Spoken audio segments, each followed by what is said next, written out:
Hi, everybody. Rick here. I'm going to just do a little rundown on my take on proof of stake and the recent SEC actions with Kraken, and also Hester Pierce's dissenting opinion. She is an SEC commissioner. I'm just going to post the link here on Twitter real quick. And then post it on my channel. That way, if you have any questions, I'll check chat. Or if you have comments, I get your feedback in the chat. Let me know.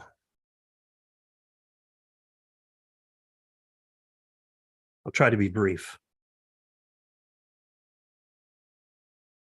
Okay.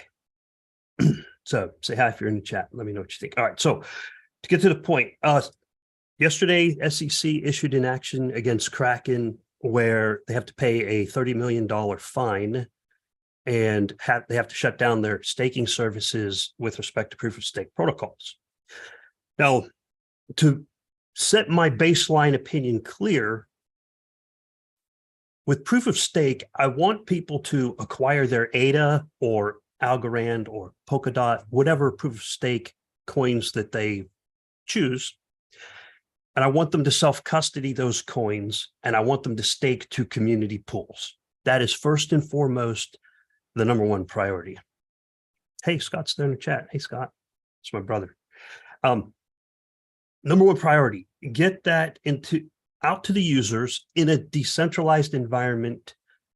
You have your own custody, you stake the community pool, doesn't matter what proof of stake protocol it is, and get it decentralized, robust, and secure. Now, that's very important. Now, this action that occurred against Kraken, I find a little bit concerning because there's a trend here through enforcement of regulations through these types of actions with a lack of clarity. And I've got some tweets from Jesse Powell. I've got the opinion from Hester Pierce.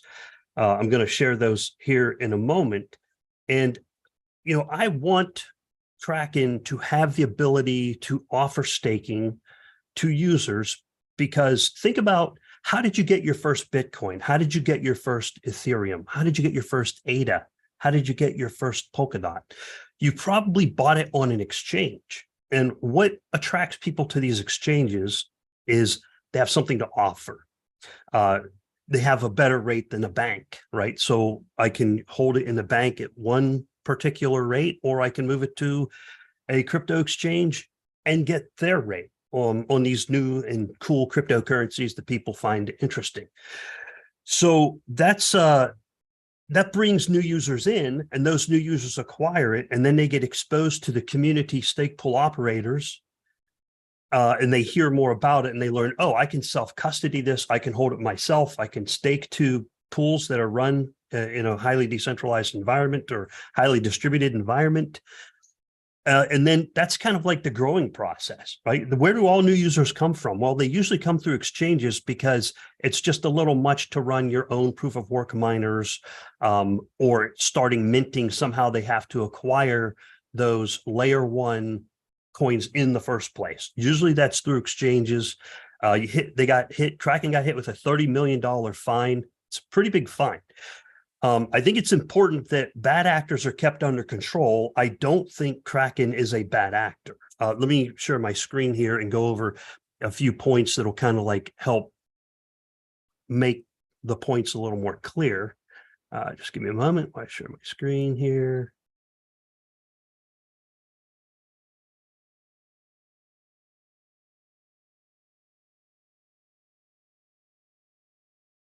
Okay, so the SEC is a good thing. It's just how it's used, you got to be careful. So in the big scheme of things, what is the SEC? All right. So the SEC's mission is to protect investors, maintain fair, orderly, and efficient markets, and facilitate capital formation. That's all great. That's all fine and good. And to do that, there's a lot of laws and regulations in place. And the devil's in the details, right? And it's how those laws and the regulations that are derived from those laws are enforced, and the impact it has on the people who are participating in these protocols, right? So the SEC is a good thing. They drive away scammers, or they hold scammers and bad actors accountable, and it deters them from doing things that are nefarious in nature. And Jesse Powell's response to this situation is, he says, I honestly hope that somebody proves in court that there's a legal, user-friendly version of custodial staking that can be offered to U.S. consumers. It'll be brutal, lengthy, expensive fight and a massive distraction, but the industry in the USA will be extremely grateful. Now, he brings up a really good point here where, all right, if he's doing it wrong to the point where his business has been fined $30 million and told to shut down staking, what is the right way to do it? Now, maybe the right way is the only rewards you offer to your users are the rewards generated by the protocol and nothing more, nothing less. Maybe that's the answer. I don't know. Could be, but you don't want to find out the hard way. Coinbase might find out, because Coinbase, if they offer these staking type services, then they might be next in the crosshairs, right? So Commissioner Hester Pierce, here was her take on it. She dissented, right? There's 5 commissioners with Gary Gensler in charge of the SEC, and Hester Pierce's take on it was, today the SEC shut down Kraken staking program and counted as a win. I'll drop this link in the description down below. I'm not going to read this whole thing to you. They counted as a win for investors. I disagree, therefore I dissent. And I also say, how is that a win for investors, where people who want to begin their journey into cryptocurrencies, the primary point of entry are these exchanges, and these exchanges can offer rewards until community stake pool operators provide the knowledge and education on how to self-custody, because that's important. It's complex. It's a little bit. It's very easy with Cardano, but it does require some experience and guidance for people to be able to do that. And she goes on to describe why her opinion is of that nature. Okay.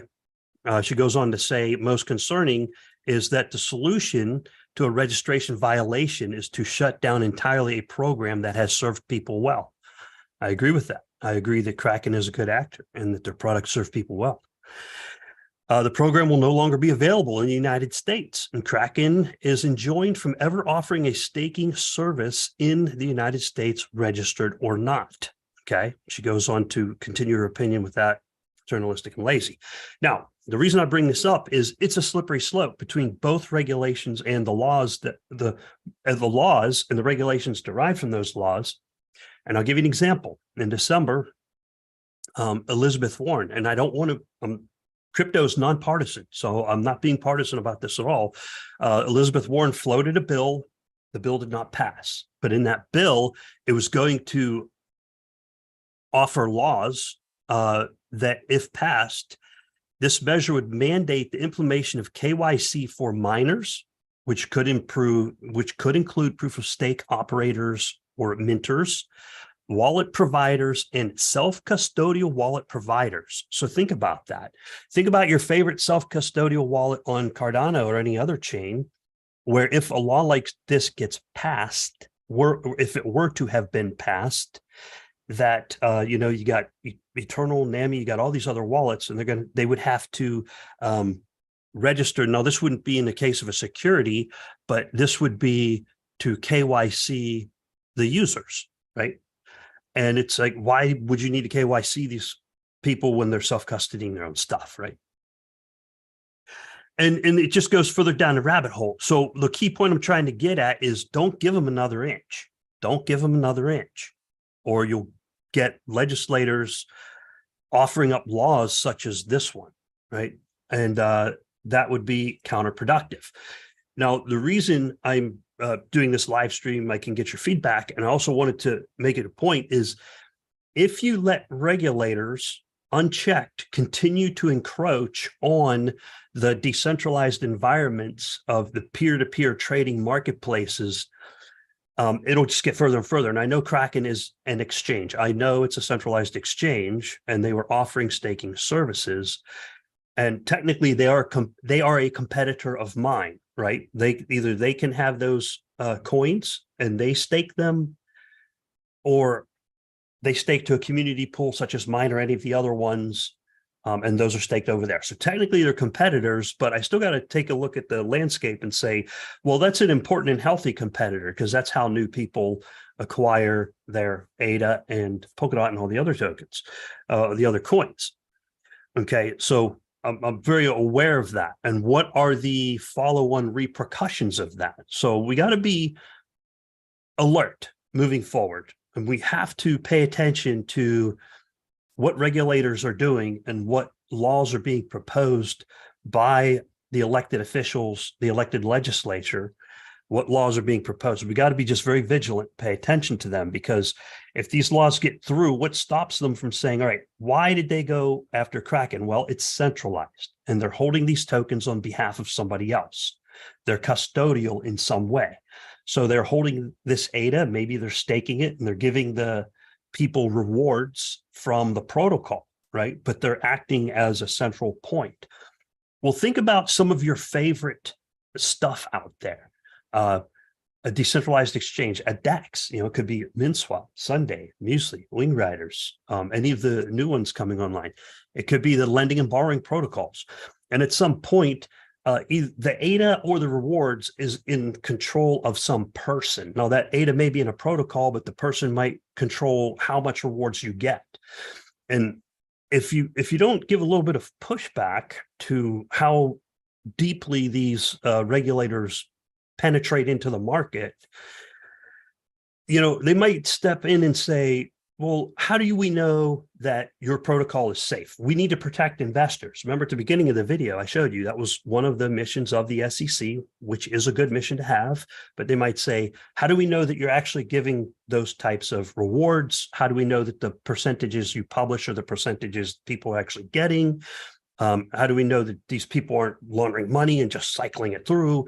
I see a lot of good actors out there. And these regulatory and legal burdens that fall on these smaller groups of innovators and entrepreneurs, it might be too much, right? They might say, hey, you can't operate that in the United States. And now there's IP blocking in place where participants from the United States can't participate. Like that's not happening today. It is happening with Jed and Shen, like I can't get to it from the United States because it's IP blocked. And that could happen to some of your favorite protocols. Think about some of your favorite NFT things that you participate in that offer rewards that look kind of like reward points or membership points where you acquire these tokens by holding the NFT, right? It kind of opens the door to this slippery slope where they can say, well, we think you might need some regulation so we can protect investors who are using your platform. So anytime there's a point of centralization, like what are you doing with that data? How does it go back to the users?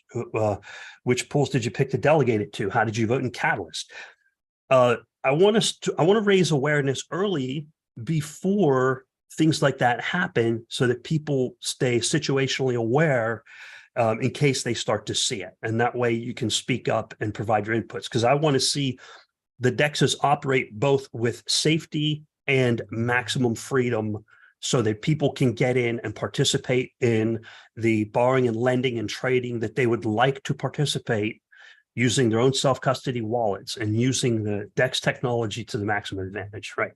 So I want to see that freedom of ability out there, but it's also important to be aware, right? There could be scams. So at some point, somehow, those also have to be preventable. There could be poorly designed code where investors lose a lot of money. There's been a lot of bridge hacks, protocol level hacks that not on the layer ones, but outside the context of layer one protocols. There have been hacks that occurred that cost investors lots and lots of money. And there are bad actors out there like FTX. Kraken and Coinbase, I think, are good actors. FTX, they kind of, I thought they were shady out the gate when they first bought Blockfolio, and I'm like, yeah, I don't need FTX. I think I'll stick with my favorites over here, which was not FTX exchanges. So the key to this video is stay alert, stay aware, stay on top of it. Even if someone may be your competitor, if you're operating in the same market and inside the same band as them and the regulators step on their toes, there's nothing stopping those regulators from stepping on your toes as well. I'm not worried about them. I'll speak up when I think we need to speak up. I'll put my opinion out there and I'll support those who are supporting the decentralization of these currencies and give people options, give them some freedom to choose the different DEXs and protocols that they want to participate without tying their hands or completely eliminating it altogether, forcing them to KYC with a self-custodial wallet, right? Crazy stuff. So just keep an eye on it. Let me check if there's any questions in chat. Kai Block Show. Hey, it's Sweta. Hey, Rick, good to see you. Good to see you as well. Scott says, I have no issues with oversight. So when the oversight becomes overreach, it troubles me. Yep, I agree, Scott. I know that is that's something the SEC has to manage is, when does the oversight become overreach? How do you allow innovation to occur? I have heard them discuss things like that, especially with Hester Pierce, also known as Crypto Mom, where she dissents and she's kind of saying, hey, let's kind of get some guidance out there so that they can actually provide staking services that don't get them in trouble, right? What does good look like? How's it done correctly? Scott also mentions that writing our representatives in the House and Senate may help. Most probably don't understand crypto at all, but they might become curious and research it. Yeah, that's a good point. Now, also, there are a lot of representatives that do understand crypto really well. I've written my representatives, Tim Kaine, Mark Warner, Bobby Scott, and Mark Warner understands crypto very well in the context of he's on committees where they're strongly supporting the US dollar, and crypto kind of poses a threat. But at least he's open to listen. I wrote and I got replies from his staff, or maybe from him himself, but usually it's the staff, and Tim Kaine as well. And Tim Kaine was more in the middle position, kind of like, crypto, not bad, but he took more of a middle ground. And Mark Warner was a little bit more opposed to crypto, a little bit more skeptical of it. That's just the general take from the emails I got back from them. But, it's a work in progress. So write your elected representatives and make sure they know what you want. And also be alert that there also has to be some recourse for scam protection and accountability when things like FTX occur. But they're not all bad actors. There's a lot of centralized actors out there who are really trying to help. And sometimes they need our support, even if they are a competitor. That's okay. All right. That's all I got for you. Hope this helped. Didn't want to go on for too long today. You'll have a great day. I wore green today because it's probably the only green you're going to see today. Just kidding. Just kidding. Y'all have a great one. Happy Friday. Have a good